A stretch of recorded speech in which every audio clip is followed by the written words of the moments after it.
Olá pessoal, tudo bem? Meu nome é Dalton e eu estou aqui hoje para dar início à nossa gravação do treino número 2 do ano 2024, o primeiro postado aqui no YouTube, aqui pelo nosso clube de programação UPF. Esse treino foi passado através do nosso grupo no WhatsApp. Para todos que quiserem entrar, é só acessar os links do clube, é aberto a todos que quiserem participar. E aqui o nosso intuito é fazer um compilado de soluções sobre os vários problemas que a gente teve durante essa semana e mostrar como se resolve eles, tanto em Python quanto em C++, como se dá a solução, desde problemas bem simples até problemas mais complexos. E espero que vocês gostem do conteúdo que vem a seguir. Nós temos aqui vídeos gravados por mim, pelo Otávio, pelo Henrique. Em breve teremos mais professores ainda ajudando a gente a gravar esses vídeos, a fazer alguns upsolvings. E espero que seja uma experiência bem legal. Nesse vídeo em questão, a gente tem os seguintes problemas que iremos resolver. Problemas fáceis até problemas mais difíceis, começando pela formiguinha, número 1612, cara ou coroa, zerinho ou 1, LED, todos problemas bem simples, leitura múltipla também, simples, mas que para o pessoal que é iniciante às vezes pode parecer um pouquinho confuso, um pouquinho complexo.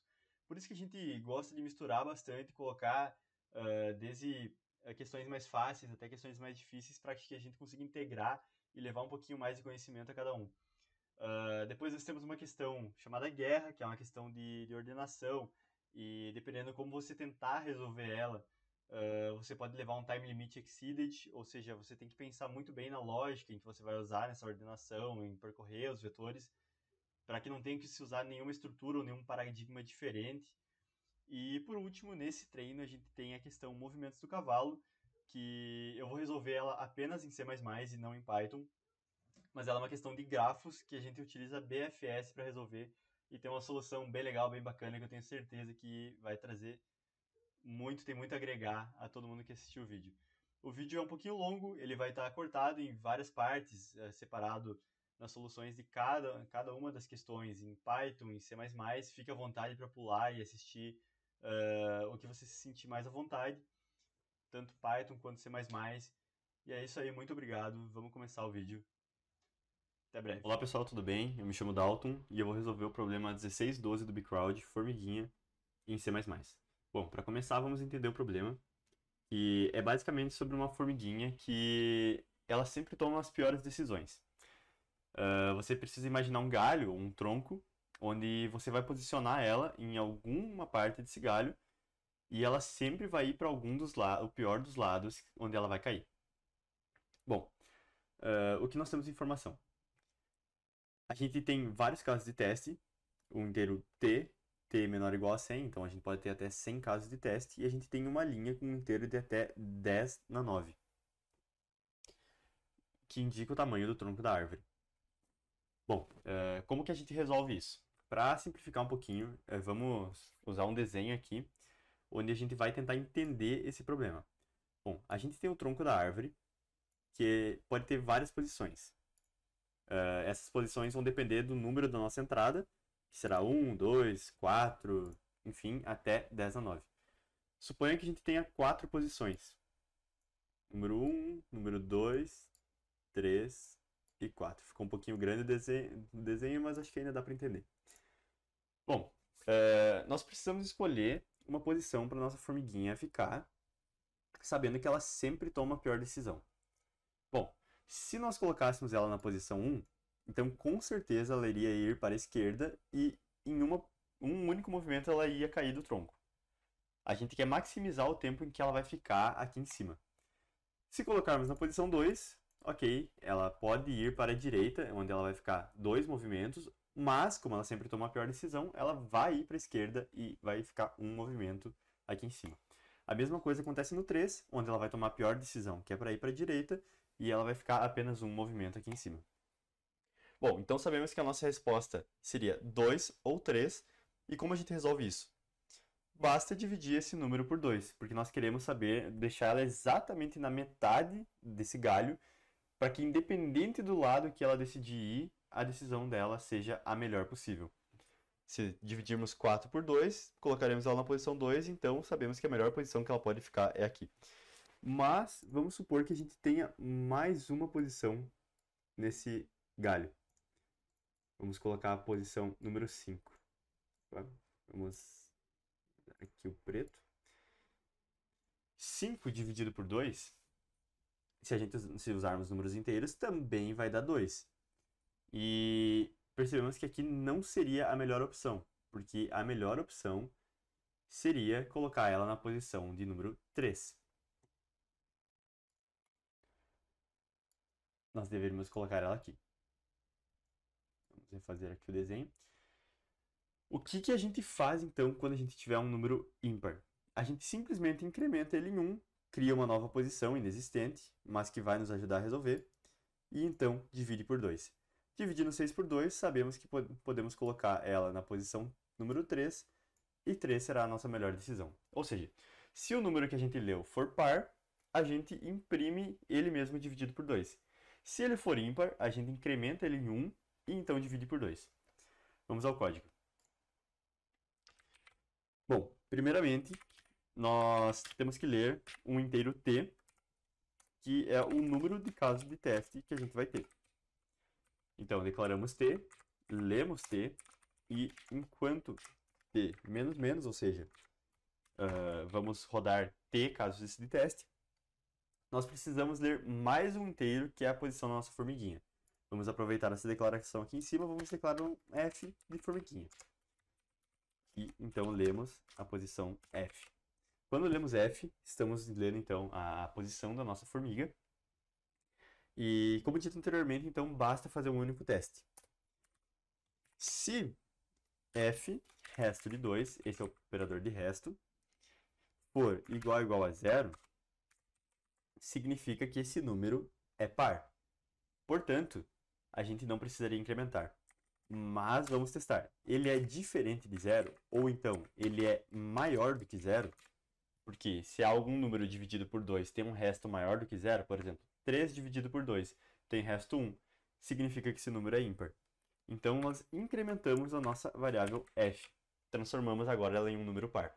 Se tivéssemos lido 3, agora f vale 4. Se tivéssemos lido 4, continua valendo 4, porque é um número par, e não caiu nessa condição. Agora basta a gente imprimir f dividido por 2. Imprimimos o final de linha também. E esse código já deve estar funcionando. Vamos entrar aqui. Falta um ponto e vírgula. Seria 1612. Vamos compilar o nosso código.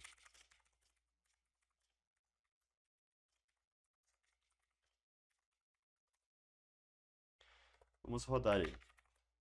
Vamos buscar os casos de teste presentes aqui no bcrowd. 3, 1, 2, 4. Vamos testar. 3, 1. 1 deveria dar a resposta 1. 2 deve dar a resposta 1 também. Imprimiu 1. E 4 deve dar a resposta 2. Vamos submeter 2. Vamos pegar esse código, mandar aqui na submissão do bcrowd.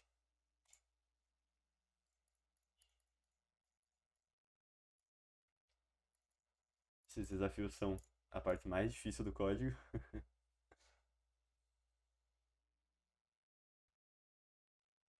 Aí está, código aprovado com 0 segundos de execução, ou seja, muito rápido e resolve o nosso primeiro problema do treino número 2.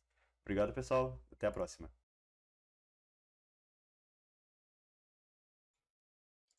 Olá, pessoal. Seguindo na linha do problema formiguinha do bcrowd 1612, onde acabamos de enviar a solução em C++, então agora vamos transformá-la ela em Python. Seguimos como a gente vai juntar os vídeos, eu não vou reexplicar o problema, vamos diretamente ao código. Bom, para começar, precisamos ler então o nosso número de casos de teste, que é o que ele nos indica. Declaramos t, que é igual a um input de inteiro. E como teremos t casos de teste, então, que pode ser t menor ou igual a 100, podemos ter até 100 casos de teste. E para cada um deles, lemos um número e teremos uma resposta.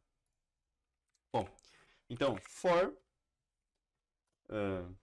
i in range t, ou seja, vamos iterar t vezes, teremos T casos de teste, precisamos ler mais um inteiro, que é a posição da nossa formiguinha. A formiguinha podemos declarar, assim como no código em C++, como f de formiguinha, igual a um input de inteiro, int input para a formiguinha. Assim como no código em C++, testaremos então se a formiguinha é par ou ímpar. Ou seja, se f resto de 2 for maior do que 0, ou seja, por exemplo, 3 resto de 2 é igual a 1, significa que o número é ímpar. Se tiver um resto na divisão por 2, significa que o número é ímpar. Portanto, devemos incrementar a nossa variável em um número. Se você veio direto ao código de Python, eu recomendo que, mesmo assim, olhe o código de C++ ou um pouquinho antes para entender a explicação do problema e por que estamos fazendo isso. Seguindo, essa é a nossa resolução. Como já temos o nosso f tratado, basta darmos print f dividido por 2. Se rodarmos esse código, Python 3, 1612.py, vamos testar os nossos casos, 3, 1, 2, 4. 3, número de casos de teste, 1 deve imprimir 1, 2 deve imprimir 1, perdão, e o último número 4 deve imprimir 2. Funcionou, vamos submeter ao bcrowd. Não esqueça de trocar a linguagem, caso você esteja fazendo em mais de uma delas.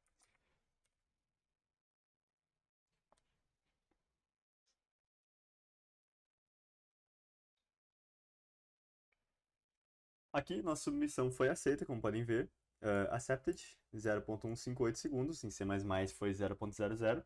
Lembramos sempre que C++ é uma linguagem mais performática, mas funcionou também. Python geralmente tem, como dito aqui, mais 1 segundo para rodar, então não se preocupem com isso. E esse foi o nosso código de Python. Muito obrigado por assistir. Até o próximo vídeo. E aí pessoal, tudo bem?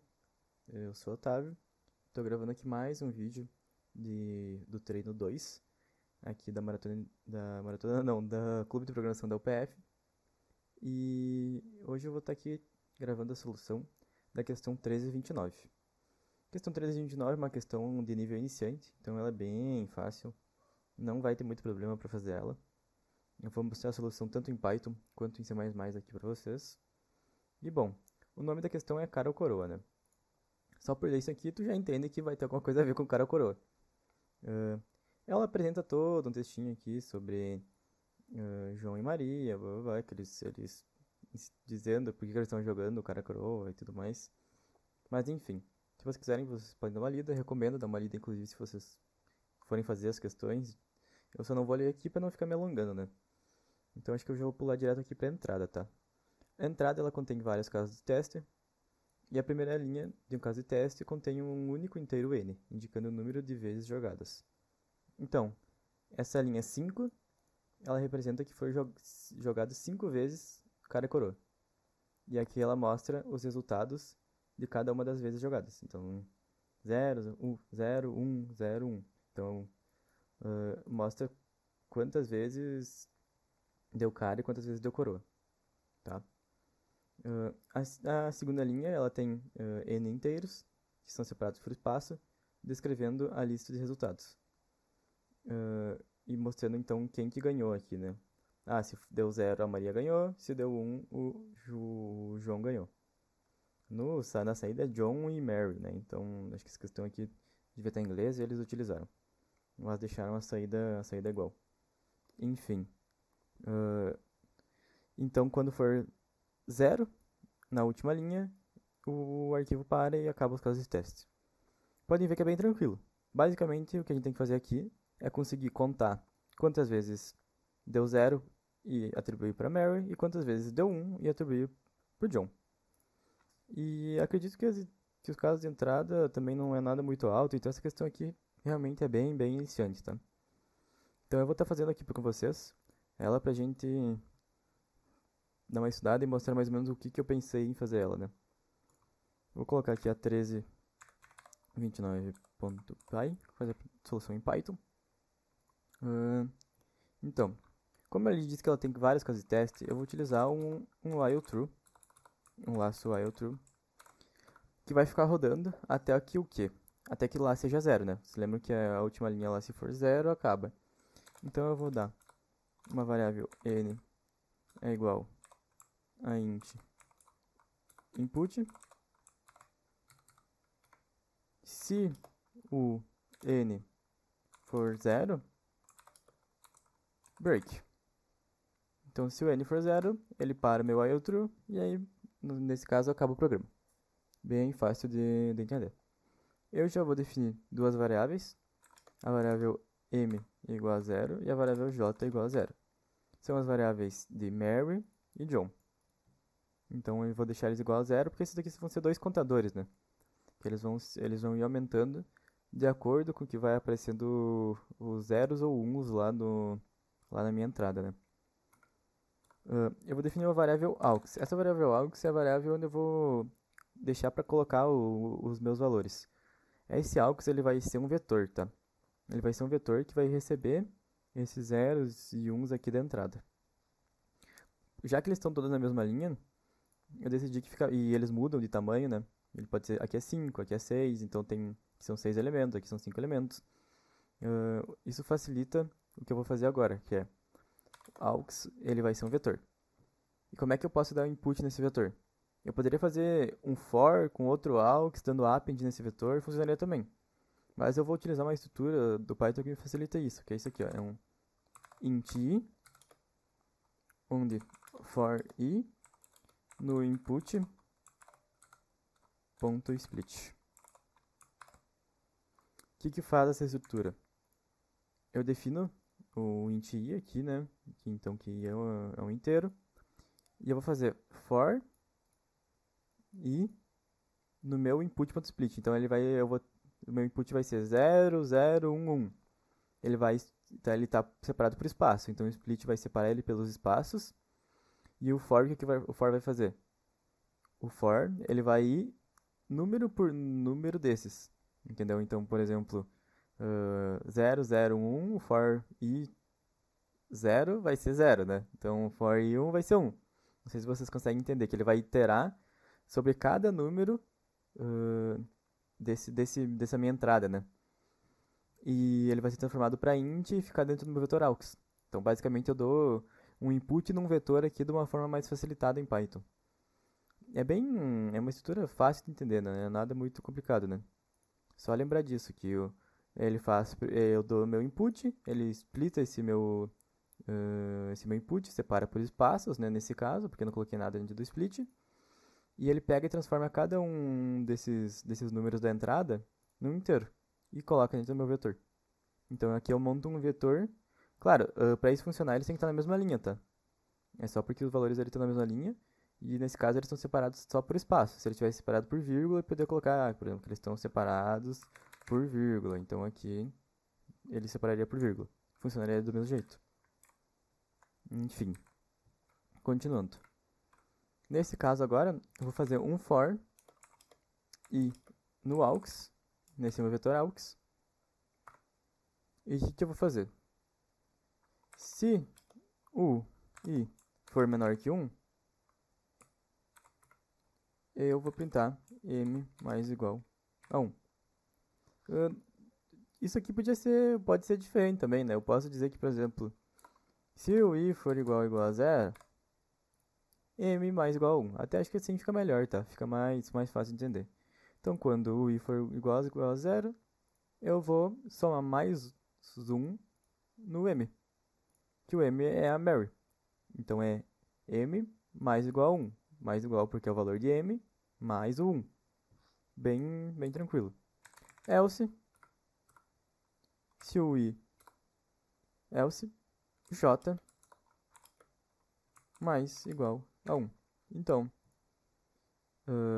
se ele não for igual a 0, ele vai ser igual a 1. A gente já viu lá na nossa entrada.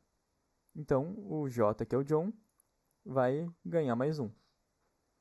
É basicamente dois contadores que eu defino aqui, né? Esses contadores vão contar quantas vezes a Mary e quantas vezes o John ganhou pela minha entrada que está dentro do vetor aux. Depois que ele fizer isso, eu vou printar. O que eu vou printar?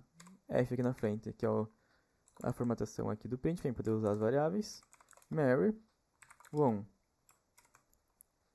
m, minha variável m, dentro das chaves, porque é uma variável, né? E eu quero printar o valor dela. Ela ganhou m vezes e o John ganhou j vezes. É isso aí. É literalmente só isso a questão. Deu 15 linhas aqui, mas dava pra apertar, dava pra tirar algumas coisas. E a gente pode testar ele aqui pra ver se realmente está funcionando, né? Vamos provar. É a 1329.vai. Eu vou dar uma entrada da 1329.in, vai ser o meu arquivo de entrada. Meu arquivo de saída é o 1329.out. E eu vou testar se o meu arquivo 1329.out é igual ao 1329.sol. Ele tem que ser igual, não tem que printar nada aqui. Exatamente. Pode ver que meu ponto .out aqui ó, ficou igualzinho ao sol, que é a saída lá da questão. Essa estrutura aqui já foi, eu mesmo já mostrei em outro vídeo que eu gravei no treino 1. Ela é bem simples, eu utilizo os arquivos aqui de entrada e saída e o diff aqui para verificar se os dois arquivos são iguais ou se tem alguma divergência entre eles, tá? Isso aqui, claro, só funciona no Linux. Lembrando, isso é bom lembrar, não vai funcionar no Windows. No Windows tem outros parâmetros. Não lembro como é que é o diff no Windows e a entrada no Windows é menor menor e a saída maior maior. É isso que tem que cuidar. Enfim. Agora que a gente sabe que está funcionando aparentemente, podemos jogar aqui no Bcrowd. Só vou recarregar a página, porque às vezes ele dá uns probleminhas se não carregar a página se ele fica muito tempo aberto. O Python 3.9. Jogo aqui a minha questão. Vamos enviar. Vamos ver se vai dar tudo certo. Aí, aceito.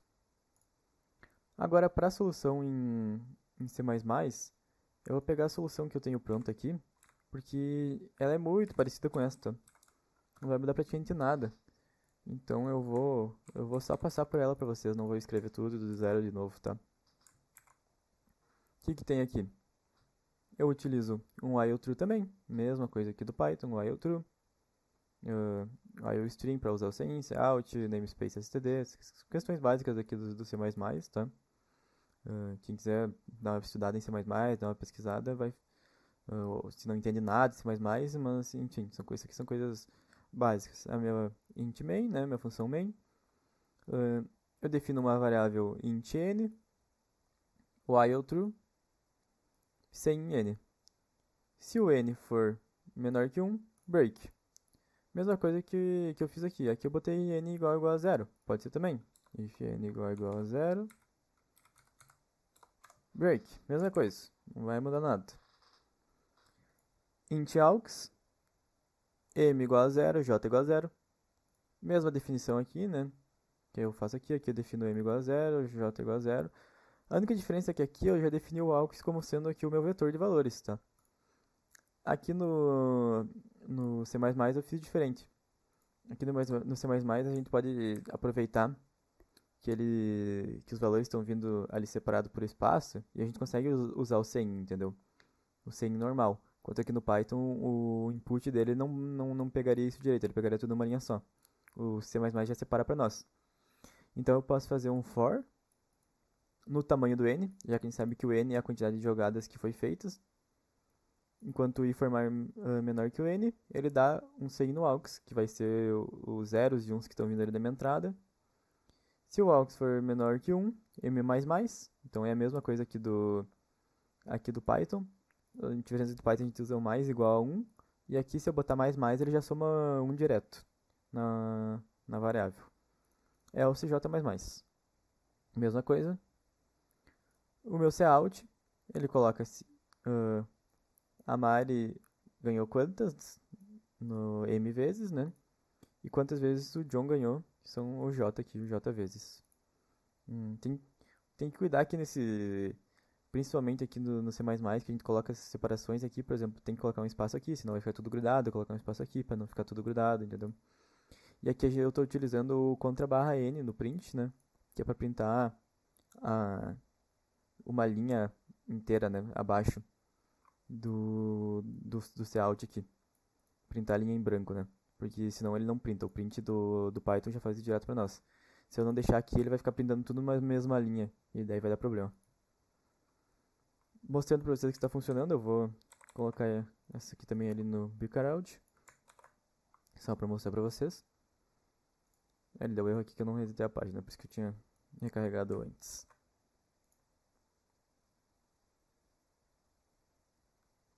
É isso aí, ó. 000, questãozinha bem simples. Não tem muito o que errar nisso aqui, é só contar mesmo ali a quantidade que cada um ganhou. E acredito que seja bem fácil. Espero que todo mundo tenha entendido, espero que eu tenha conseguido ajudar. E é isso aí, valeu pessoal. E aí pessoal, tudo bem? Pra quem não me conhece, eu sou o Otávio. E eu vou estar gravando aqui mais um vídeo, mais uma resolução aqui para uma das questões do nosso segundo treino do Clube de Programação aqui da UPF. Então a questão que eu vou gravar hoje vai ser essa questão 0 ou 1. Ela é uma questão bem iniciante, vocês vão ver que ela é bem fácil de fazer. E eu vou dar uma explicação agora sobre mais ou menos como é que é a questão. O nome dela já é bem autoexplicativo. 0 ou 1 é basicamente aquele joguinho de 0, 1, ou por exemplo, eu conhecia como Discordiar, talvez, né? Talvez eu já tinha ouvido dessa forma também. Que é basicamente 3 ou mais pessoas jogam. E o que acontece? Quem jogar o único valor diferente sai e é o vencedor, né? Normalmente é assim que se joga. Nesse caso aqui, dessa questão, são só 3 pessoas. É a Alice, o Beto e Clara. Eles são representados aqui na nossa saída por C, A ou B. Aqui no caso não tem nenhuma que deu B, mas poderia dar, daí seria só a inicial deles. E tem o texto grande aqui, mostrando e tudo mais. Mas o que é o principal é que assim, aqui a entrada ela é o valor que a Ana jogou, que é o valor que a Ana não, o valor que a Alice jogou, o valor que o Beto jogou e o valor que a Clara jogou. Então, é como se a Alice jogou 1 no jogo, o Beto jogou 1, e aqui a Clara tinha jogado 0. Como a Clara foi o único que jogou diferente, deu C, então deu Clara. Então é bem que nem o jogo na vida real, digamos assim, né? Não que isso aqui não seja, mas enfim, né? O jogo físico, vamos dizer assim, funciona, tá? Então, sem muito erro. E existem casos, como vocês devem saber, que empata. Então, por exemplo, se tudo for 0, 0, 0, ele vai printar asterisco, porque ninguém ganhou. Se tudo fosse 1, 1, 1, também ele ia printar asterisco, porque ninguém ganhou. É basicamente isso a questão, tá? Vamos aqui pro VS Code pra gente dar uma olhada. Eu já estou com os arquivos aqui, ó, os arquivos .in, que contém a entrada da minha questão, igual tá ali no Bcrowd. O arquivo .out, que vai ser onde a gente vai colocar a saída do nosso código, né, da nossa questão que a gente fizer. E o 1467.sol, que seria a solução ali que está no Bcrowd, tá? Isso aqui eu demonstrei lá na primeira gravação da minha questão, acho que talvez se você já viu outras resoluções, o pessoal vai estar usando também, e talvez vai ter explicado, mas é só para facilitar enquanto a gente está testando o código, né? Então, basicamente, uma questão que tem que dar uma olhada nisso aqui é que assim, ó, na entrada, ela fala os casos de teste, que é a ABC, que nem eu expliquei ali, e eu falo, o final da entrada é terminado por EOF, end of file, né? Ou o final do arquivo.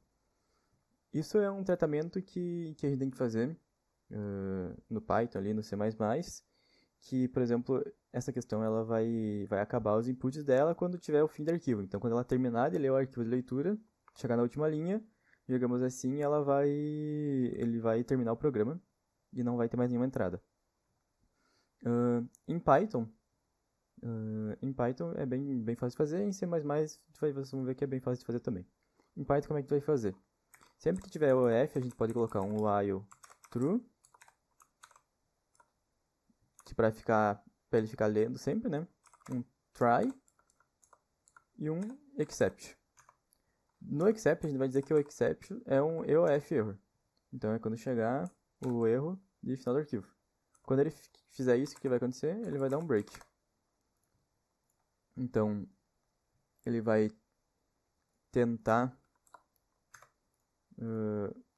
executar o código aqui. Se em algum momento acabar o arquivo, ele vai dar um break, vai parar esse while true e vai acabar o programa. E dentro desse try aqui é onde a gente vai colocar o nosso código. Bem simplesinho. Ele está dando erro porque não tem código nenhum aqui dentro. Então não tem nada para ele tentar, né? E agora indo para o código, tá? A gente tem 3 valores de entrada. Valores A, B e C. Pode ver que aqui, ó, eles estão na mesma linha. Quando eles estão na mesma linha aqui em Python, eu mostrei também na minha última gravação ali do treino de programação, com o map, que é a mesma coisa que eu vou usar agora. Então a gente vai colocar aqui, ó, A, B e C é igual a map int input.split.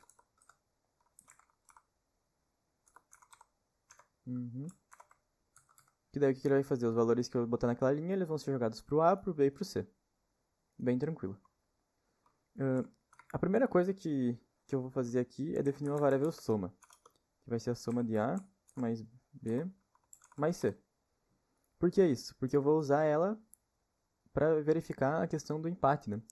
Porque como eu disse, pode ser que essas variáveis são 0, 0, 0 ou 1, 1, 1. E daí, nesses dois casos, são empate.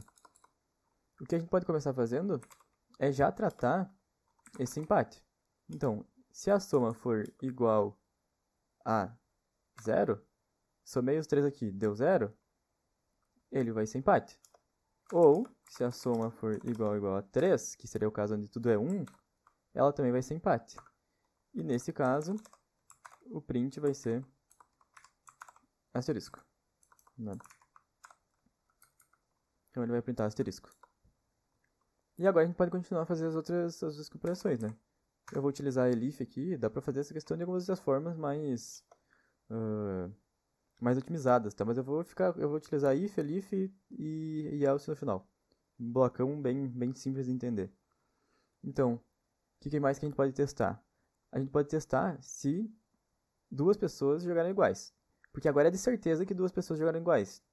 Já que a gente já fez o empate. O empate já está definido aqui. Se der empate, ele vai printar aqui e vai para a próxima linha. Para a próxima entrada. Se não, a gente pode testar aqui, por exemplo, se o A é igual ao B.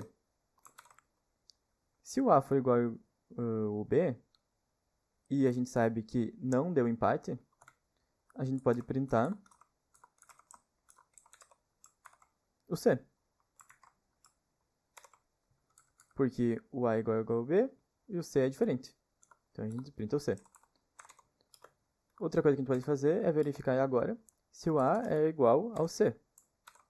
Se o A é igual ao C, mesma coisa que a gente fez antes, a gente vai printar o B.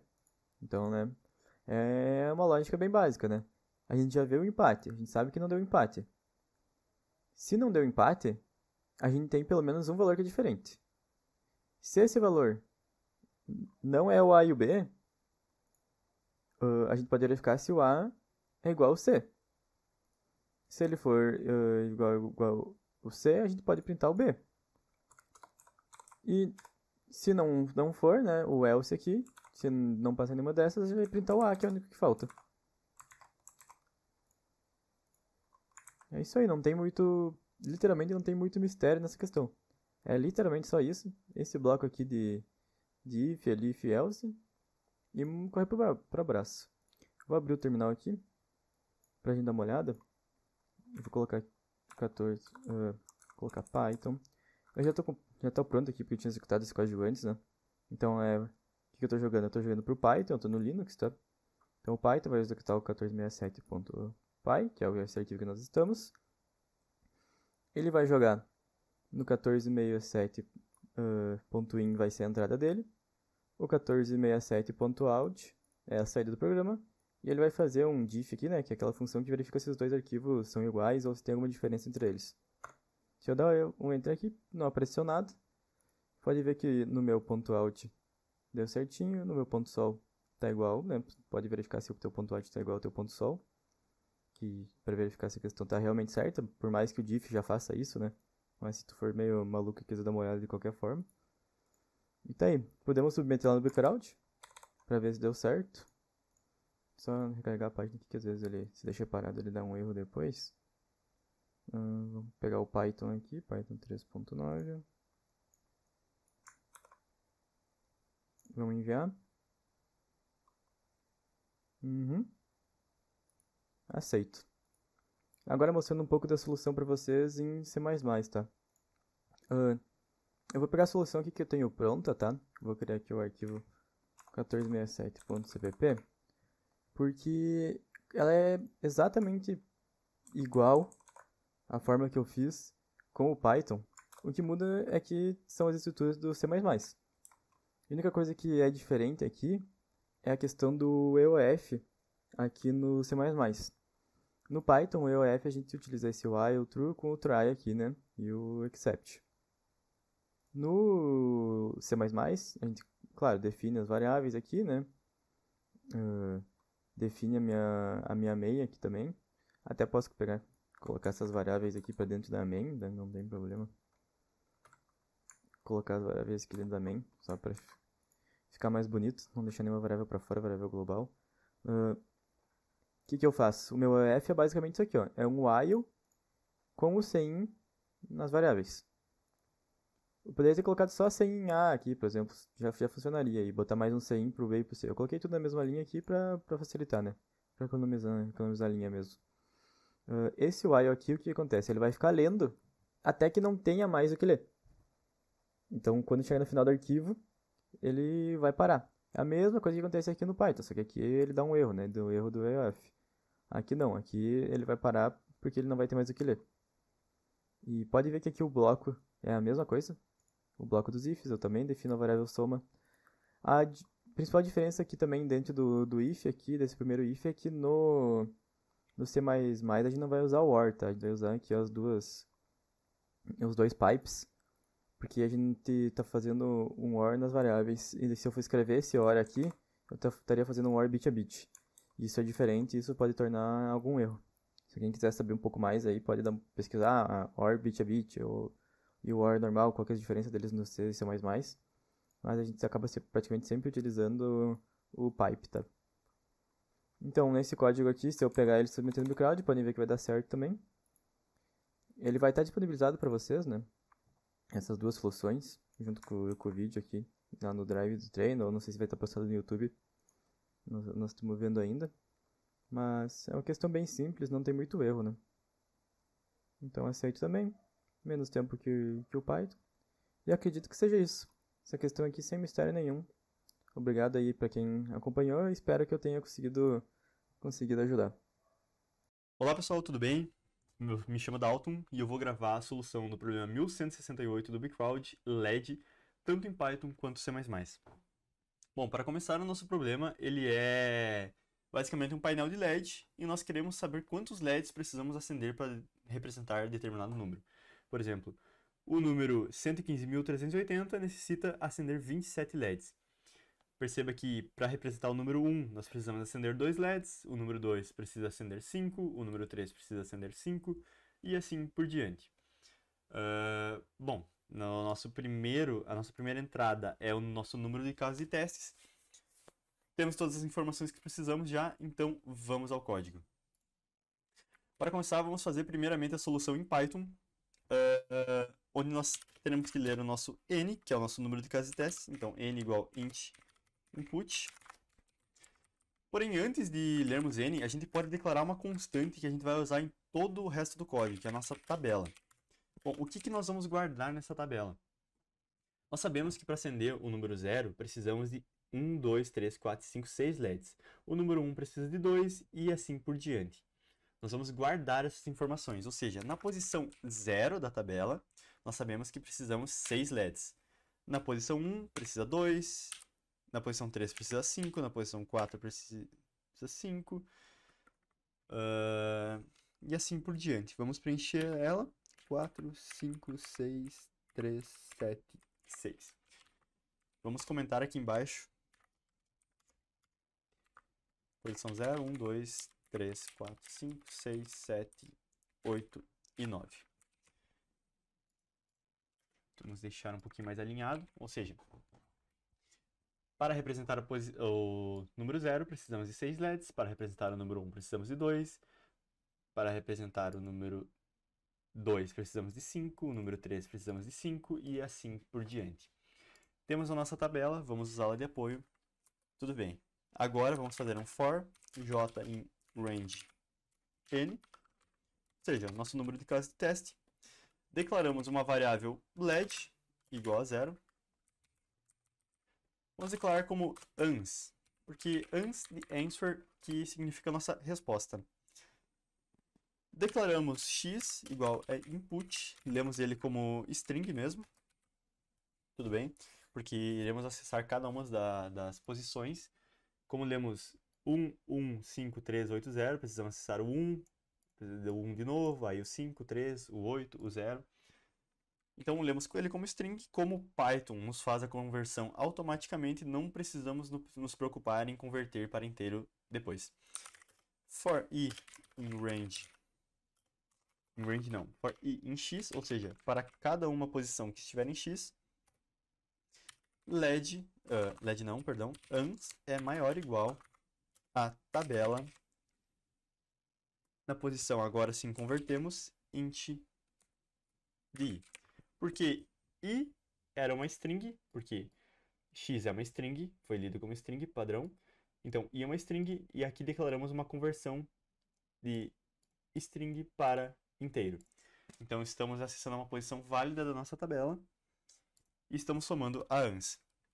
Assim que terminarmos de ler, já podemos dar print,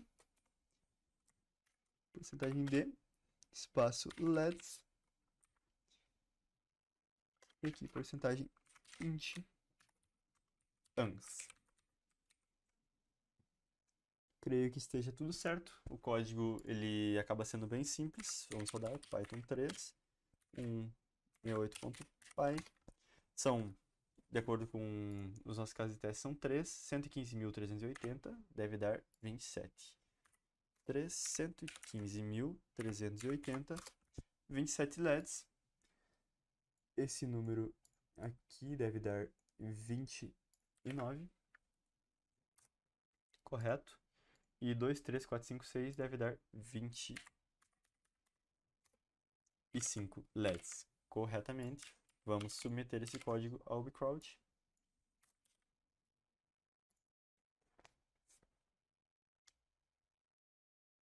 Aceito o código com 0.065, um código performático para Python. Vamos agora tentar a nossa solução em C++.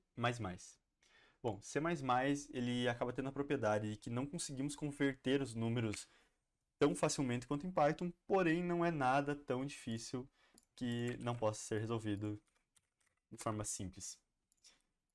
Vamos lá começar o código. Nossa include da nossa entrada padrão de C++, load namespace std. Declaramos a nossa main. E utilizaremos a mesma lógica do Python. Vamos declarar então um const inteiro tabela, que é a mesma tabela que usamos no Python, igual a 6, 2, 5, 5, 4, 5, 6, 3, 7, 6. Creio que esteja igual. Se não tiver, a gente descobre posteriormente. Declaramos também um inteiro n, lemos esse inteiro, e o while n-n, ou seja, vamos fazer n casos de teste.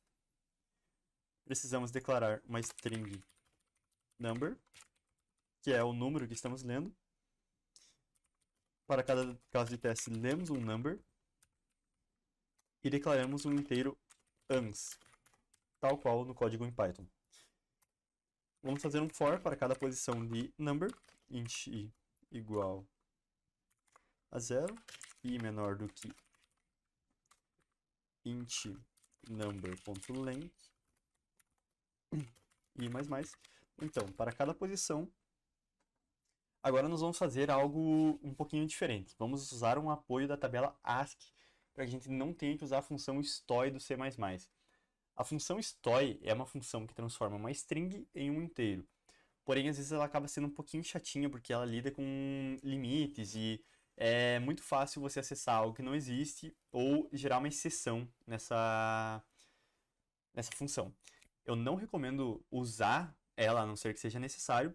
E como aqui nós estamos transformando sempre apenas um dígito por vez, ou seja, 0, 1, 2, 3, 4, 5, 6, 7, 8, 9, e não dígitos que sejam iguais ou maiores do que 10, nós podemos usar o apoio da tabela ASCII para isso. Então, vamos declarar int índice é igual a number, nós estamos acessando nossa string na posição i, menos 0. Por quê? Bom, suponha que number na posição i, lembrando que temos só dígitos, suponha que nosso número que a gente leu foi 1, 2, 3, 4, 5. Suponha que number na posição i seja igual a 2.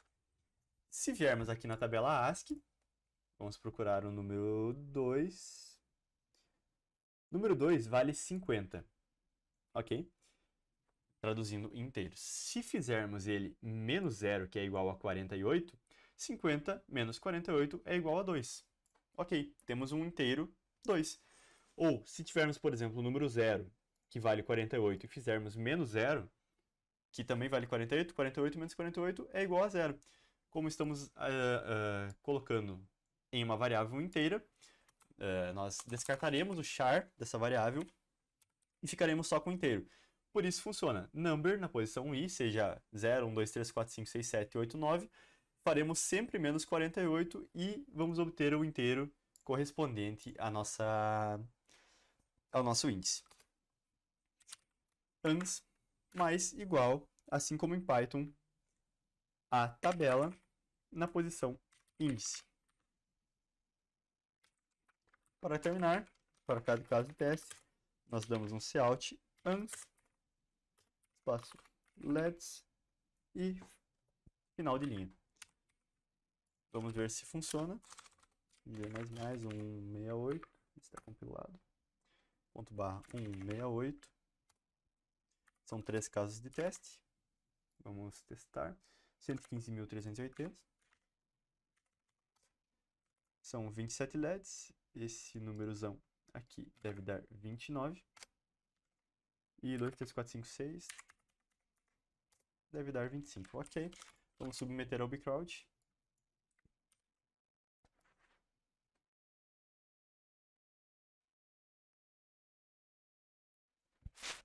Código aceito, 0.006 segundos, muito performático, quase zerado. Esse foi a nossa resolução do problema LED do bcrowd. Muito obrigado por assistir, até a próxima. Olá pessoal, tudo bem? Eu me chamo Dalton e eu vou gravar o problema 1262, leitura múltipla do bcrowd em C++ e posteriormente em Python. Bom, para começar, a leitura múltipla ele simula um processo de leitura e gravação em um computador, onde nós temos um processador que suporta até um certo número de processos ao mesmo tempo. Nós precisamos saber que nós não podemos fazer uma leitura e uma gravação ao mesmo tempo, ou seja, não podemos embaralhar elas. E quando estamos fazendo uma gravação, ou seja, na letra W, write, a única coisa que o computador faz nesse momento é uma gravação por vez. Ele não consegue fazer mais de uma gravação por vez, independente de quantos processos ele suporte. Porém, leitura, então nós teremos um inteiro P, que nos indica até quantas leituras a gente pode fazer ao mesmo tempo. Por exemplo, esse inteiro é 3. Nesse caso aqui, podemos fazer esse RRR, read, read, read, em um único ciclo de máquina. Vamos entender o porquê da resposta 4. Começamos com read. Então, estamos ocupando um ciclo. Como temos um write logo em seguida, um write ele ocupa um ciclo só para ele. Já são 2 ciclos. Quando nós tivermos em seguida outro write, isso é mais um ciclo apenas para ele. E em sequência nós temos 3 R's, que são read. Então, temos um novo ciclo aqui de máquina, porém nesse mesmo ciclo, como nós suportamos até 3 processos ao mesmo tempo, podemos fazer esse read e esse read ao mesmo tempo. Então, temos 1, 2, 3 e 4 ciclos de máquina nesse caso. Vamos ao código para entender um pouquinho melhor como funciona isso. Bom, para começar, vamos declarar uma string rastro. A string rastro é basicamente esse rastro que temos do nosso log. E vamos declarar um inteiro processos.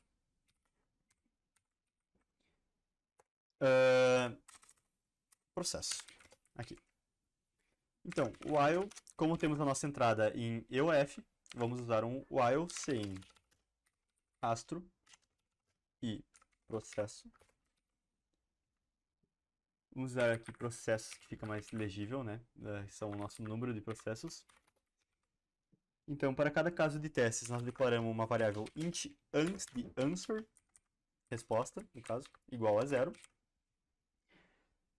E vamos declarar um int processos atuais, ou seja, quantos processos estão rodando nesse ciclo de máquina atual. Ok? Já vamos entender para que isso serve, porque nós precisamos, como por exemplo, quando iniciamos o nosso primeiro R, precisamos saber que estamos em um ciclo de máquina. Se vier um R em sequência, nós podemos continuar nesse mesmo ciclo. Bom, vamos percorrer então a nossa string. For int i igual a 0 e menor do que int de rastro.length e mais. Isso aqui percorrerá cada caractere da nossa string. Agora nós precisamos fazer alguns testes. Bom, se o nosso rastro na posição atual, rastro i, for igual a w, ou seja, estamos escrevendo, nós precisamos verificar se nós tínhamos algum processo rodando. Por exemplo, tínhamos 2 processos de leitura rodando, nós precisamos verificar isso. Se nós tivermos mais do que 0 processos atuais, p atual, se for maior do que 0, nós precisamos fazer p atual igual a 0, porque vamos tirar esses processos, encerramos aquele ciclo anterior e vamos implementar ans. Porque, por exemplo, aqui, quando nós lemos esse R, nós não incrementamos ans, porque nós esperamos que talvez possa vir um outro R aqui à frente. Porém, quando nós lemos W, nós temos que, então, encerrar o ciclo de R anterior e incrementar um ciclo apenas para W. Então, como lemos aqui, se tivermos um processo que já está rodando, nós deixamos ele igual a 0 e incrementamos ans. Isso para se tivermos algum R que estivesse rodando. E, de qualquer forma, incrementamos ans, porque W sempre vai precisar de um ciclo de máquina apenas para ele. If igual a W, else if rastro de i for igual a R, aqui nós temos uma situação diferente. Nós vamos somar, se for igual a R, nós apenas somamos o processo atual. Bom, iniciamos em 0. Ok, somamos os processos atuais. Tudo bem. Mas onde vem a verificação? If p atual for igual a processos, ou seja, nós lemos aqui em cima o número de processos que podemos rodar ao mesmo tempo. Se os processos atuais forem igual a processos, quer dizer o quê? Atingimos o limite do nosso ciclo. Não podemos adicionar mais ninguém. Se atingirmos esse limite, então, processos atuais igual a 0, vamos começar um novo ciclo, e ans mais. Significa que completamos esse ciclo e começamos um novo. Ok? Tudo bem, terminamos esse for e já lemos todos os valores. Precisamos ainda fazer um único tratamento. Bom, e se terminarmos o for e tivermos algum R sobrando? Suponha que aqui tenha 2 R's apenas. Nós não atingimos o limite do ciclo final, mas também não incrementamos ninguém. Então, se a gente terminar tudo isso, nós precisamos verificar se não ficou ninguém esperando lá no nosso número de processos. Então, se processos atuais rodando for maior do que 0, nós iremos incrementar a variável ans, que ans é o nosso número de ciclos, porque suponha que p atual seja igual a 2. suponha que chegamos a essa condição. Como nós sabemos que podemos rodar até 3 processos por vez, nós não caímos nessa condição P atual igual a processos. Porque P atual era 2, processos era igual a 3. Não caiu nessa condição e esses processos vão ficar à deriva no nosso código. Porém, a gente não pode esquecer deles, porque de qualquer forma, eles também irão ocupar um ciclo. Então, se processos atuais rodando for maior do que 0, nós incrementamos nossa variável once e temos então a nossa resposta. Ao terminar isso, basta imprimir once com um caractere de final de linha e tudo certo. Vamos compilar o nosso código. Aqui eu tenho já salvo no meu terminal. Compilamos, tudo certo. E para que a gente não precise ficar escrevendo todos esses valores aqui no terminal, na mão, se estivermos no ambiente Linux, nós podemos fazer algo que facilita muito a nossa vida. Você pode criar um arquivo my.in, my.txt ou qualquer outra extensão de texto que você conheça e colocar todas as suas entradas aqui. É um arquivo simples, tranquilo. Se você estiver no ambiente Linux e você compilou via terminal, você pode apenas rodar ele ./1262 usando esse caractere de menor, que na verdade ele significa um redirecionamento da entrada, ou seja, não vamos usar o terminal para executar a entrada, e sim o arquivo my.in. Quando rodarmos, ele vai usar o nosso arquivo para termos as respostas, e ele nos dá aqui as nossas saídas do nosso cout, que fica 455330. Se conferirmos aqui, 455330, tudo certo, vamos submeter o código ao bcrowd. E aqui há outra coisa que eu quero mostrar a vocês. Preste atenção na submissão. Tudo bem, submissão aprovada, 0.08 segundos.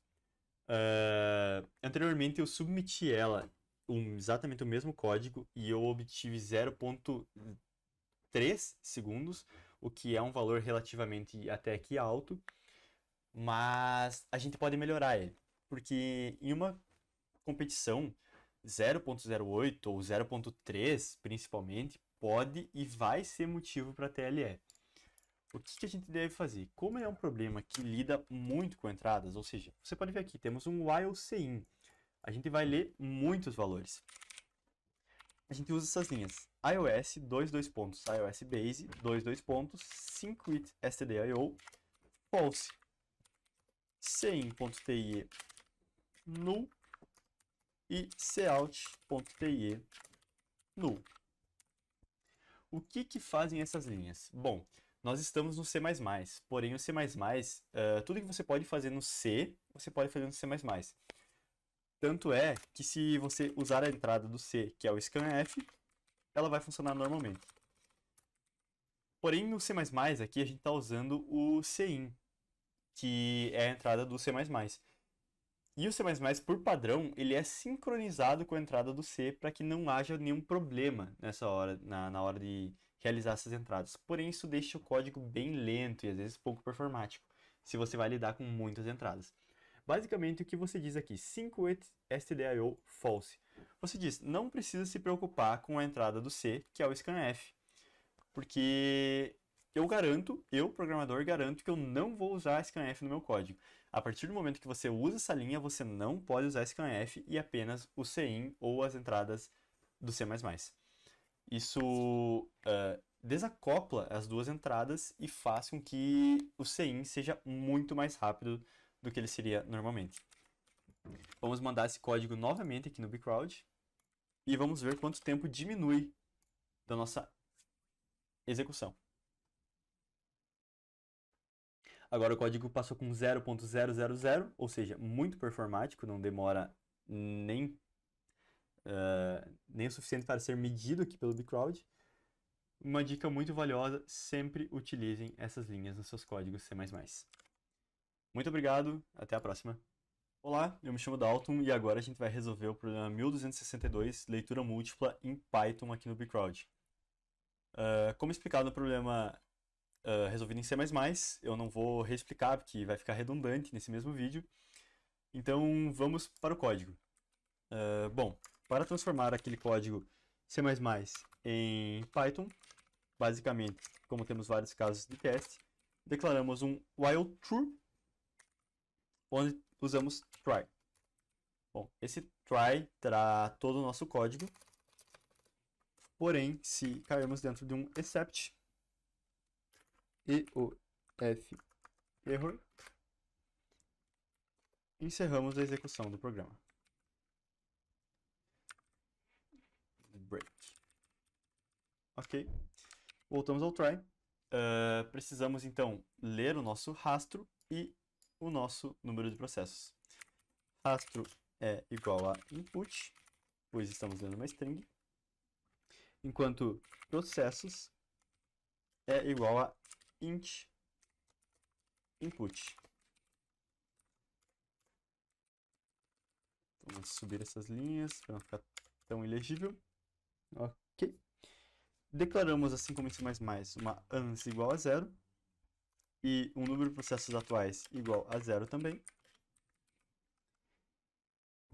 E para que a gente vai usar isso? Bom, ans basicamente é o número de ciclos que nós estamos usando. Ans vem de answer, que é a nossa resposta. Como o problema quer saber quantos ciclos iremos utilizar, usamos ans, então, traduzindo para número de ciclos. Ok? Bom, P atual são o número de processos no ciclo atual. Ok? Vamos lá. Para começar, nós temos que então percorrer cada uma das posições que a gente tem em rastro. Ou seja, nós temos aqui RWWRRR. Vamos, percorrer cada uma delas individualmente. For i in range len de rastro. Len é uma função que nos retorna o tamanho de rastro. Ou seja, para cada uma dessas posições, temos que fazer alguns testes. If rastro na posição i for igual a w,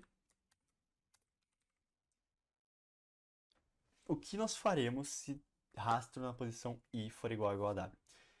Perceba que nesse código aqui, nós podemos executar vários reads ao mesmo tempo, porém, um w ele sempre é executado sozinho. Ele ocupa um ciclo de máquina apenas para ele e não importa o número de processos.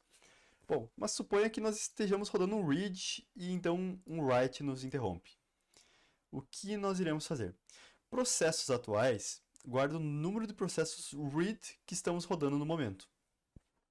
Então, se por acaso formos interrompidos por um w, como nesse if, se houvesse algum processo read rodando, ou seja, processos atuais fosse maior do que 0, então nós zeramos o número de processos atuais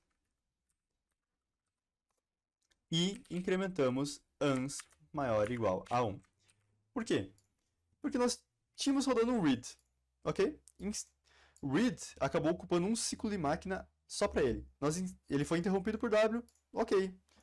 Zeramos o número de processos atuais e dizemos, bom, esse read ocupou um ciclo de máquina, então ans mais igual a 1. Saindo desse if e voltando ao if de cima, nós também damos ans mais igual a 1, porque independente de ter outros processos executando antes do w ou não, w sempre irá ocupar um ciclo de máquina só para ele. Ok. Voltamos ao escopo de baixo, usamos um elif, ou seja, se não for w, rastro de i igual a r. Se rastro de i for igual a r, então nós somamos processos atuais, p atual, maior ou igual a 1. Tudo bem. A partir disso, precisamos fazer mais um tratamento. Se p atual maior ou igual a 1, então vamos testar. If p atual igual a processos. O que é processos? Processos é o número de processos que conseguimos executar em um mesmo ciclo de máquina. Se nós estivermos executando esse exato número, ou seja, processos atuais for igual ao número de processos que conseguimos executar, chegamos ao limite. Não tem como adicionar mais processos nesse mesmo ciclo. Então, voltamos P atual para 0. Não conseguimos executar mais nenhum processo nesse mesmo ciclo, então processos atuais é igual a 0. E incrementamos o ciclo em 1. Ok? Tudo certo. Antes de imprimirmos a nossa resposta saindo desse for, nós precisamos fazer mais um teste. Por quê? Pode ser que nós encontramos 2 reads, por exemplo, e P atual seja igual a 2, porém o processo seja igual a 3. E então se encerra a execução do nosso for. Bom, ficaram 2 processos para trás que não caíram nessa condição e não foram somados ao ciclo. Mas, de qualquer forma, eles vão utilizar um ciclo só para eles, por mais que não seja um ciclo completo. Então, assim que terminarmos o nosso for, iremos testar. Se P atual for maior do que 0, ou seja, havia ainda processos read rodando, vamos incrementar ans maior ou igual a 1. Incrementando ans maior ou igual a 1, podemos dar um print em ans e o nosso código deve estar pronto e funcionando. Assim que, como ele tem entrada até EUF, já tratamos isso. Se ele, por acaso, parar de ler rastro e processos, ele vai cair em except EUF error e vai gerar um break dentro do nosso while true. Vamos rodar o código para ver se ele está tudo certo. Python 3, 1262.py. E aqui vem algo que eu usei no vídeo de C++, que eu recomendo muito você usar o terminal Linux para rodar os seus problemas. Perceba que a nossa entrada ela pode ser muito grande e muito chato ter que estar digitando tudo isso para testar. Você pode gerar um arquivo de texto.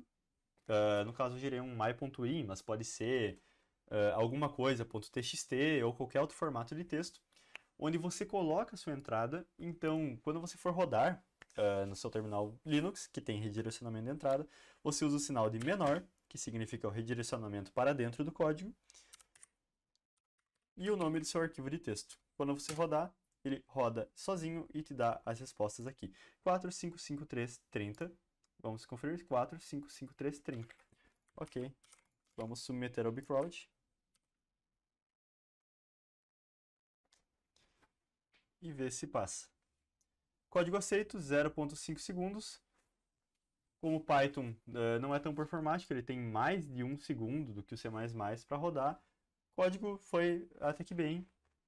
E esse foi a nossa solução do problema 1262, leitura múltipla do bcrowd. Muito obrigado por assistir. Até a próxima. Olá, eu sou o Henrique e eu vou demonstrar a resolução do problema 2095 do bcrowd.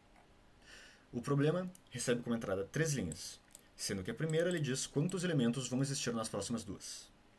As outras 2 linhas contêm números inteiros representando o poder de soldados de nações fictícias, as quais vão competir em batalhas individuais.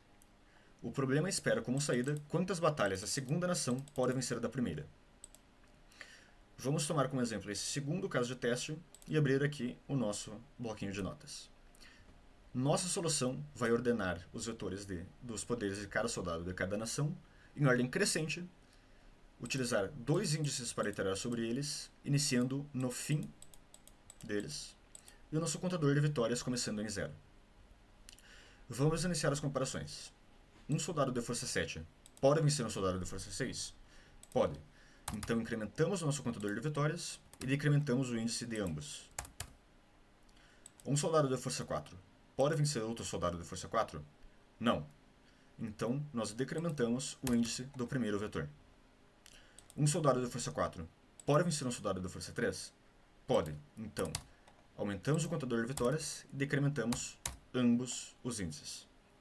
Um soldado de força 3 pode vencer um soldado de força 1? Pode. Então, aumentamos o nosso contador de vitórias. Não é mais possível decrementar os índices, porque o índice do primeiro vetor assumiria um valor inválido.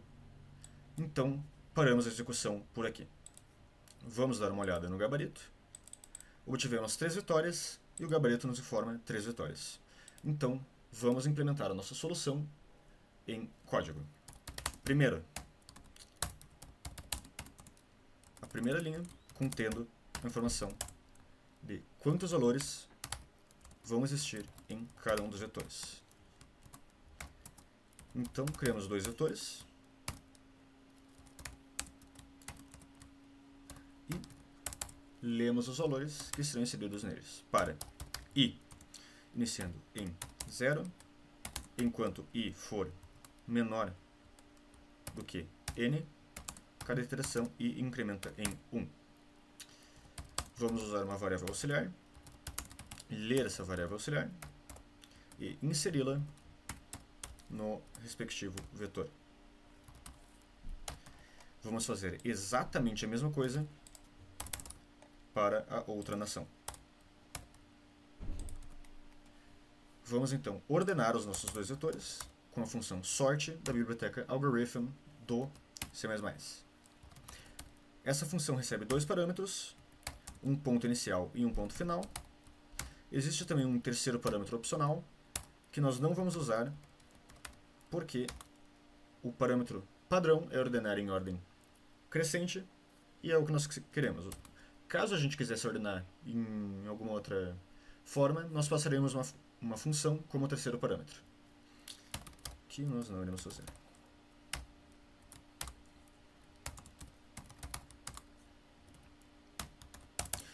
Agora, vamos inicializar o nosso contador de vitórias e começar as comparações. Lembrando, são dois índices. Vamos chamar o nosso índice do vetor da segunda nação de n. Ele vai começar em... Perdão, vamos chamá-lo de i. Esse índice i ele vai começar na última posição, que seria n-1, e este laço será válido enquanto i for maior ou igual a 0. O terceiro parâmetro vai ser vazio, porque o que acontece com esse índice a cada iteração é situacional. Vamos ter duas flags. A primeira nos diz se encontramos um matchup válido, e a segunda se nós devemos parar devido ao tamanho dos índices. Para J, que é o índice que vai percorrer sobre o vetor da primeira nação, ele também começa na última posição e ele também será um laço válido enquanto J for maior ou igual a 0, e o terceiro parâmetro também será vazio. A primeira comparação que a gente vai fazer, nós estamos em um valor válido para i, ou seja, um valor maior que 0. Então, caso i seja menor que 0, interrompemos o laço. Agora, vamos verificar se uma vitória é possível da seguinte maneira. Se o elemento no índice i do vetor n for maior do que o elemento do índice j do vetor q, nós vamos atualizar a nossa flag dizendo que encontramos um matchup válido. Vamos incrementar o nosso contador de vitórias. Vamos decrementar ambos os índices, fazendo uma verificação para garantir que ainda estejamos em uma posição válida. Também para o j. Caso j seja menor ou igual a 0, atualizamos a flag de parada.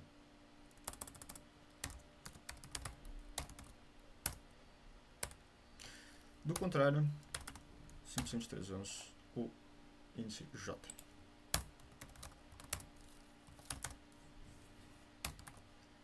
Certo?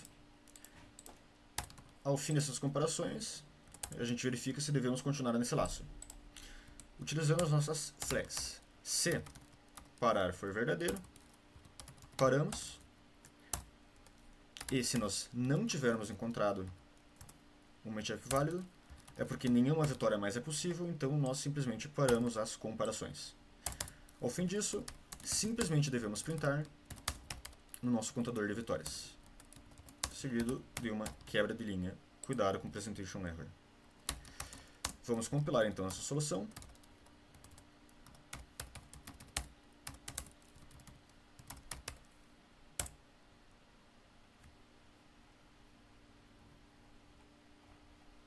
Ah, claro.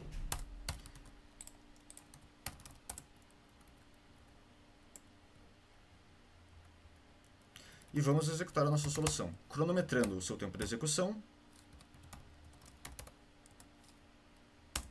redirecionando a entrada padrão e a saída padrão, e tirando a diferença entre a nossa solução e a solução do problema. Não houve diferença e o tempo de execução foi baixo. Vamos então realizar a entrega.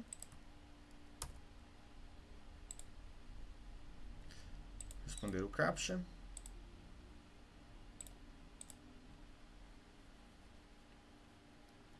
E torcer pelo melhor.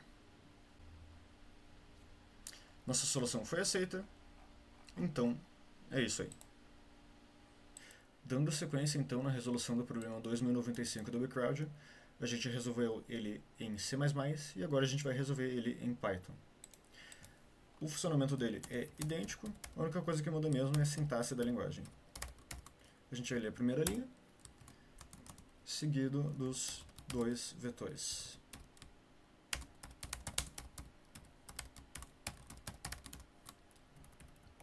Opa.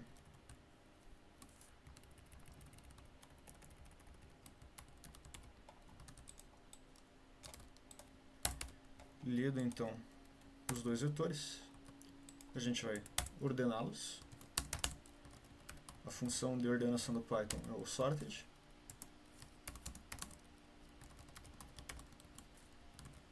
Certo?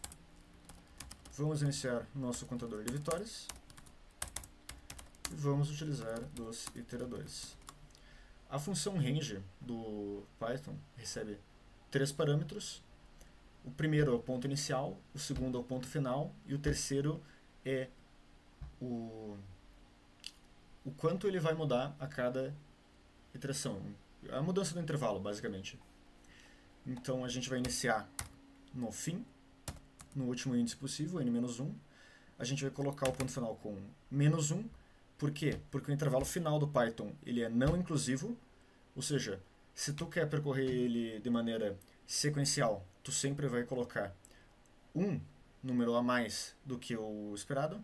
Então, se você colocar 6, ele vai percorrer até o 5. E a mesma coisa ao contrário. Se tu colocar até o -1, ele vai percorrer até o 0. Se tu for percorrer ele ao contrário. E cada iteração ele diminui em 1. Vamos utilizar as flags também. A flag, caso ele tenha encontrado uma solução, inicia em false. E a flag que indica se vai parar também inicia em false. Agora, o índice J, que vai iterar sobre o vetor que representa a primeira nação, ele tem os mesmos pontos que o outro. Certo? A gente faz a verificação, caso I não esteja no intervalo válido, a gente sai fora desse laço. Vamos verificar se o soldado da primeira nação consegue vencer o soldado da segunda nação. Se ele conseguir, a gente atualiza a nossa flag dizendo que encontramos uma possibilidade de vitória. Aumentamos o contador e diminuímos os índices. Verificamos se J está dentro do intervalo válido. Caso não esteja, a gente atualiza a nossa flag de parada. Depois, diminuímos J. E caso não seja possível obter uma vitória, nós comparamos com o soldado anterior da primeira nação. Certo? A gente verifica se devemos continuar o laço, baseado na flag de parada. E verificamos se não encontramos possibilidade de vitória. Caso não tenhamos encontrado, não é possível obter mais nenhuma vitória, então saímos fora do laço. Ao final, nós printamos a quantidade de vitórias possíveis da segunda nação. Vamos fechar nosso terminal. Aqui o comando que nós vamos rodar. Nós obtivemos um tempo dentro do limite. Não existe diferença entre a nossa solução e o gabarito. Então podemos fazer a entrega do nosso código e torcer pelo melhor.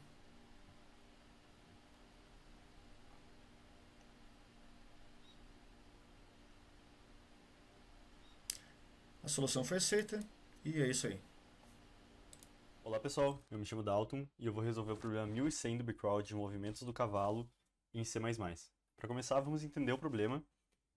Basicamente, nós temos um tabuleiro de xadrez e a história nos dá que Pedro quer entender os movimentos do cavalo.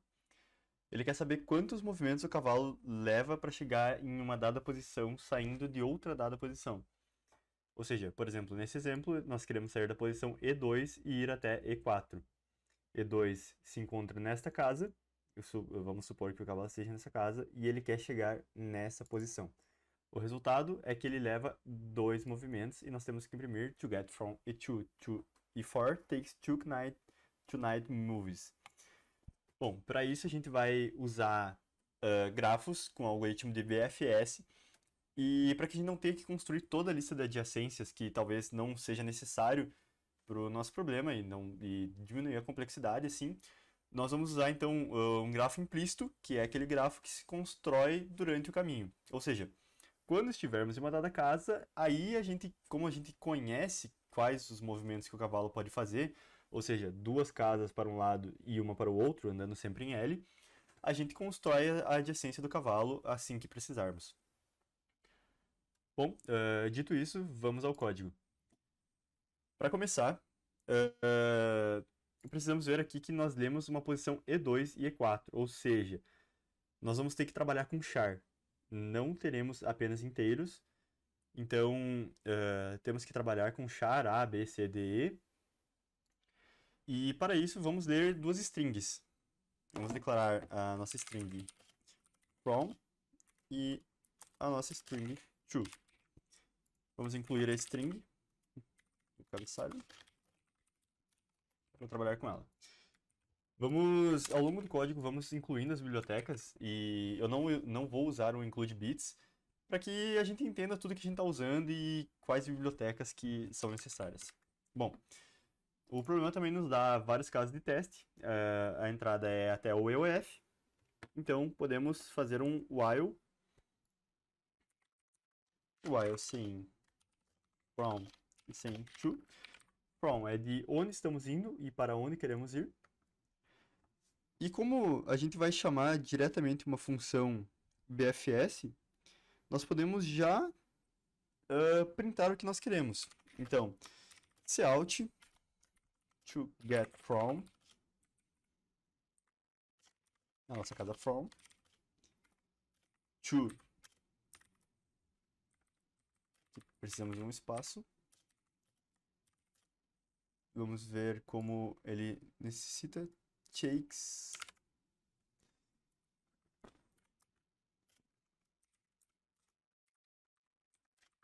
Aqui iremos chamar a nossa função, que vai nos retornar um inteiro. Para essa função BFS, nós vamos passar as 2 strings, from e to, e ela vai nos retornar um inteiro, que seria a nossa resposta. Knight moves. Deixa eu ver se escrevi corretamente. Sim. Knight moves. Espero que eu não tenha errado nada. No final demos um contrabarra N, final de linha. E ok. Vamos minimizar aqui para ficar tudo um pouquinho mais visível.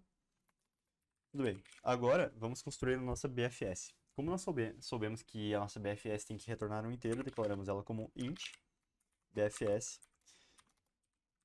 E ela recebe a string de onde eu estou saindo e a string para onde eu vou. Podemos passar por referência, string from e string to. Para começar a nossa BFS, a primeira coisa que precisamos declarar seria a nossa fila. Porém, o que vamos fazer? Como vamos entender a nossa BFS? Bom, a BFS normalmente é um algoritmo que apenas percorre, mas não lida com pesos ou algo a mais. Então, nós precisamos acrescentar um campo. Bom, basicamente o campo que vamos acrescentar é, por exemplo, estamos saindo de E2 com a posição do cavalo. Para chegar em E4, nós vamos obrigatoriamente ou para cá ou para cá. C3 ou G3. E então iremos para E4. Porém, quando a gente mover o cavalo para G3, provavelmente, nós temos que guardar uma segunda informação, que é quantos movimentos nós levamos para chegar nessa posição. Quando nós iniciarmos a nossa fila, que colocaremos a posição E2, nós diremos, levamos 0 movimentos para chegar a essa posição. Colocaremos então na fila a posição G3 e diremos, precisamos de 1 movimento para chegar a essa posição. Então, quando colocarmos a posição E4, que é a nossa posição de destino, colocaremos ela na fila com precisamos de 2 movimentos para chegar a essa posição. Ao iniciar o while, veremos que é a posição que a gente deseja, então a gente retorna o número de movimentos que tivemos até agora. Vou tentar deixar isso um pouquinho mais claro com uma struct. Eu gosto muito de usar pares de pares, que seria uma sintaxe pouco legível, então por isso vamos usar uma struct. Vamos chamar a nossa struct de posição. A nossa posição, ela vai guardar um char do eixo X, um char do eixo Y, e vai guardar também um inteiro, que é a quantidade de movimentos que levamos para chegar até aqui. Para que a gente tenha um pouquinho mais de facilidade no nosso código, vamos declarar já um construtor, como vocês estão em C++. Vamos declarar um construtor para posição. O construtor deve ter o mesmo nome da estrutura e você deve passar os parâmetros para ele. Vamos passar aqui underline x, ele precisa ser diferente para ficar legível do declarado aqui em cima. Vai receber também um char underline y e vai receber um inteiro underline movimentos. Então, x recebe underline x, y recebe underline y, e movimentos recebe underline movimentos. Isso aqui. Construtor declarado. Para que serve o nosso construtor? Quando formos adicionar uma posição na lista, em vez de declararmos uma nova estrutura posição, então manualmente a gente atribuir algum valor para x, algum valor para y, algum valor para movimentos, a gente declara a posição já passando esses parâmetros e a gente não precisa fazer maiores esforços. Ok, a nossa fila, que vamos declarar dentro da BFS, vai ser uma fila de posição. Para isso, precisamos dar include no cabeçalho query, que é a nossa fila, e declaramos então query de posição, que também precisamos guardar aquelas posições as quais a gente já visitou. Para isso, eu gosto muito de usar o set, que tem uma complexidade bem baixa. E vamos declarar aqui set. Aqui sim teremos que usar um pair para dizer um pair de char em char. Visited. Esse pair, o que é ele? Bom, basicamente nós estamos juntando os dois valores. Por exemplo, estamos na posição E4. E é um char, 4 é outro. Então, quando visitarmos a posição E4, saberemos que ela está aqui nesse set e podemos testar. O pair de char é basicamente, são dois char, um pode ser E4, um pode ser E, outro pode ser 4, nesse exemplo. A primeira coisa que faremos, depois de declarar a nossa fila, é dar um q.push. E agora sim, usaremos o construtor da nossa struct.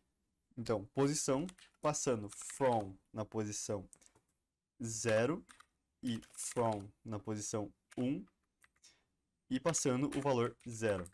O que isso quer dizer?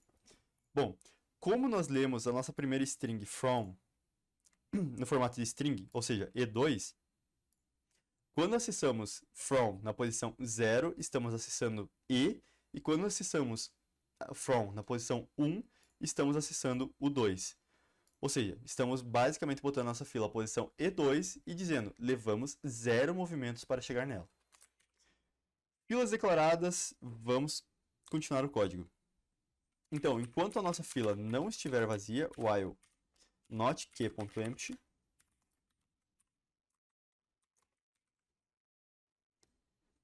a gente vai tirar a nossa posição atual do topo da fila, ou quem está na frente da fila, Vamos declarar uma posição top, que é igual a q.front, ou seja, quem está na frente da fila.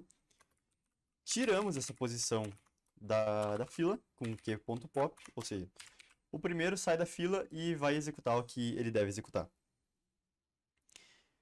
Agora, nós precisamos marcá-lo como visitado. Então, nosso set visited vai receber visited.insert makePair. Aqui teremos que usar um makePair, que serve basicamente para juntar dois valores. Quais valores estamos juntando? Vamos juntar o valor top.x e top.y. O que é top.x e top.y? Nós acabamos de tirar uma posição da primeira posição da nossa fila e damos o nome a ela de top. Nós vamos pegar a posição x dela e a posição y, fazer um par e marcar como visitado aqui no nosso set. Seguindo,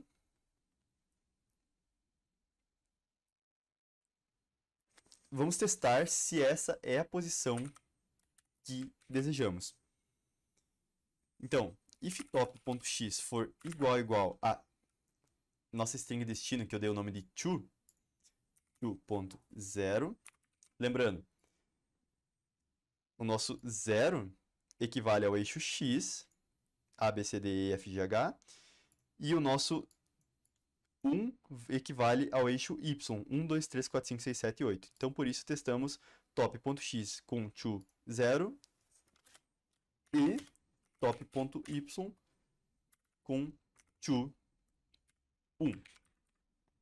Se essas posições forem iguais, então a gente vai retornar top.movimentos. Por quê? Se estamos rodando, a gente já inseriu na fila, a gente está inserindo com o número de movimentos certo. A gente sabe quantos movimentos demoramos para chegar naquela posição. Se essa posição for a posição que a gente deseja, a gente já sabe previamente quantos movimentos demoramos para chegar lá. Por isso, a gente vai retornar top.movimentos. Caso não seja, vamos declarar então um int x aux e y aux. Agora faremos o grafo implícito. Como a gente faz o grafo implícito? Bom, a gente conhece a movimentação do cavalo. E nós sabemos como ele se movimenta para todos os lados. São 8 possibilidades que ele tem de se movimentar para um lado, para o outro. E nós precisamos testar também se a gente não está colocando o cavalo para fora do tabuleiro ou algo assim. Nós temos uma maneira bem simples de fazer isso, que são declarando dois vetores. Nós temos o vetor movements x e temos o vetor movements y. Nós já usamos essa técnica em 2 códigos anteriores e ela deve funcionar novamente. Bom, nós declaramos esse vetor e nós vamos passar as posições dentro dele. As posições pelas quais o cavalo pode alcançar. Para não perder muito tempo, eu tenho essas posições aqui em outro código. Eu vou copiar esses vetores.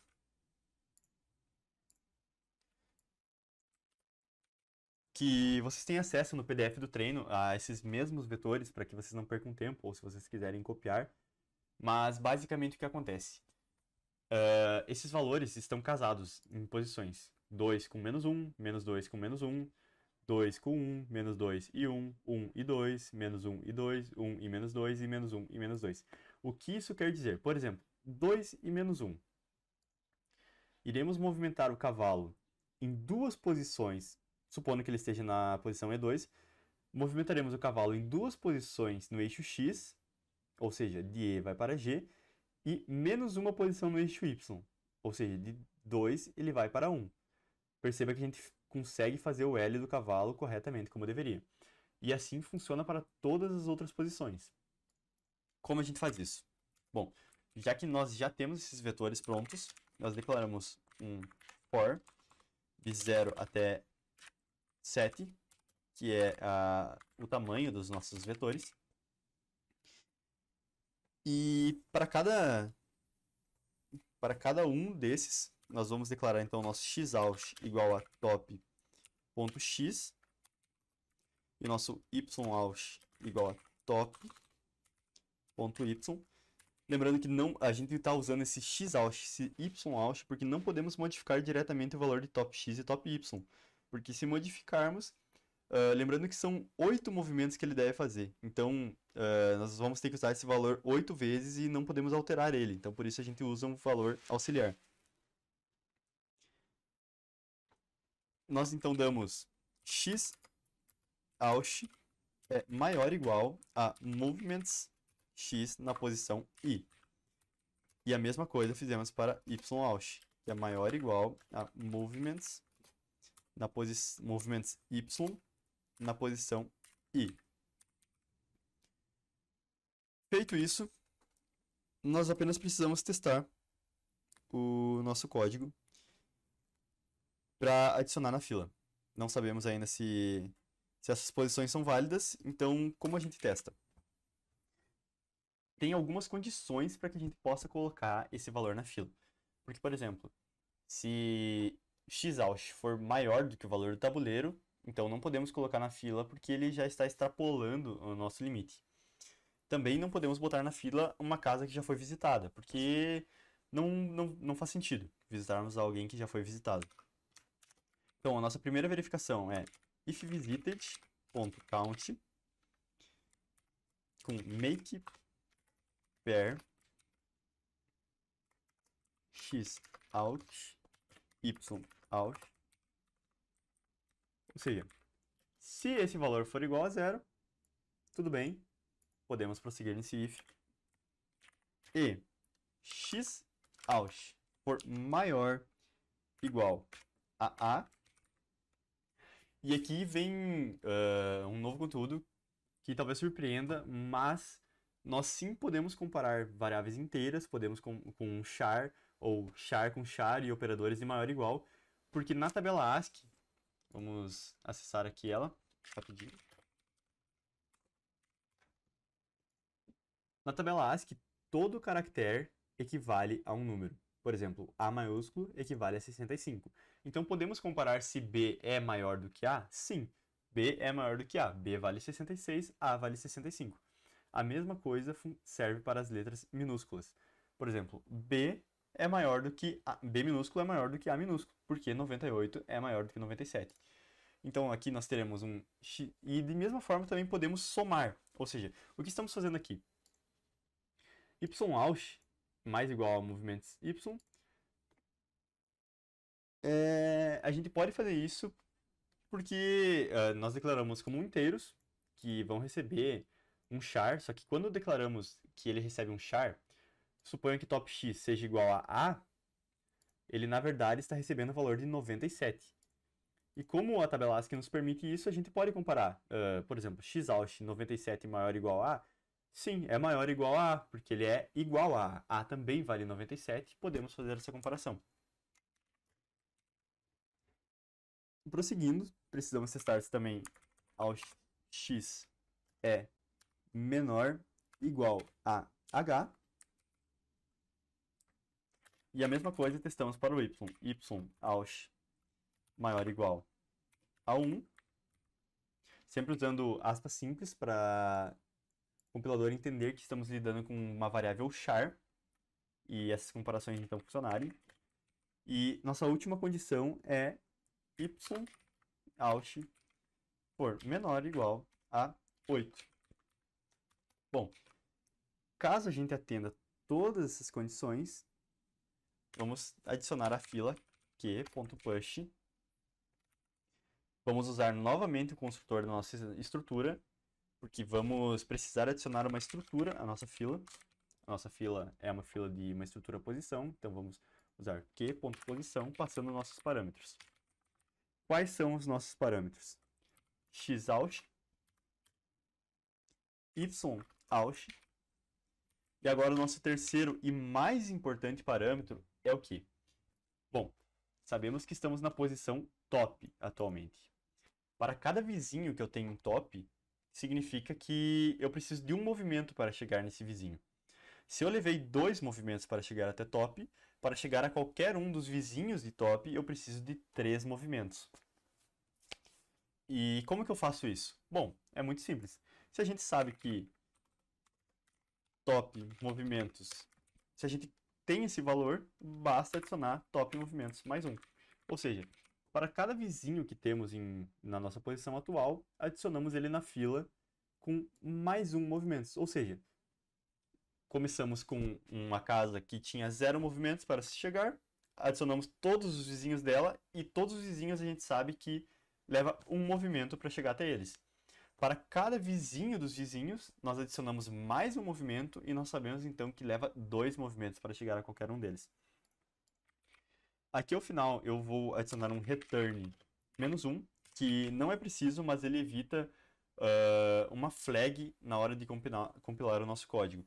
Porque como estamos tratando com uma função inteira e nós temos um return dentro de um if, o compilador ele entende que talvez em algum fluxo de código a gente nunca caia dentro desse if e a nossa função inteira ela acaba ficando sem retorno. Por isso a gente adiciona esse return -1 aqui, mas ele serve unicamente para desligar as nossas flags, não que ele vá ser utilizado pelo código. Vamos ver se eu não esqueci de nada. Acho que não. Vamos tentar rodar o código. cd 1100.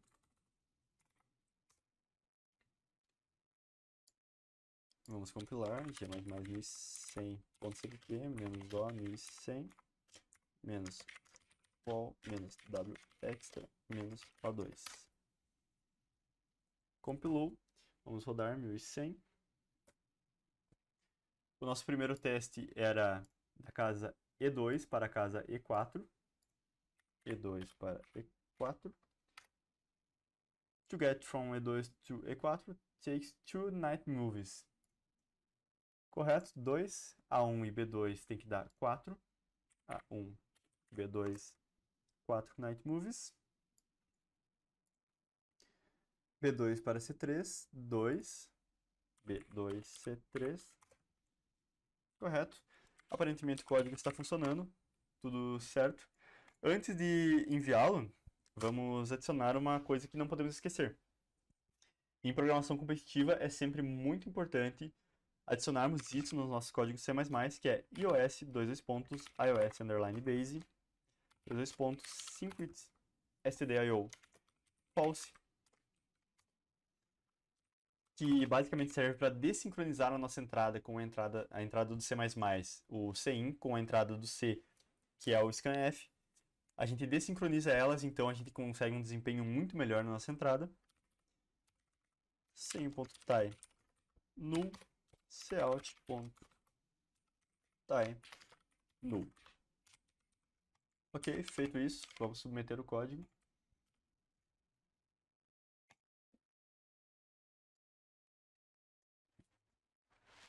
Vamos ver se conseguimos a resposta correta. Aceito com 0.07 segundos, um código bem performático, funcionou muito bem. Então, esse é o vídeo sobre movimentos do cavalo. Muito obrigado, até a próxima.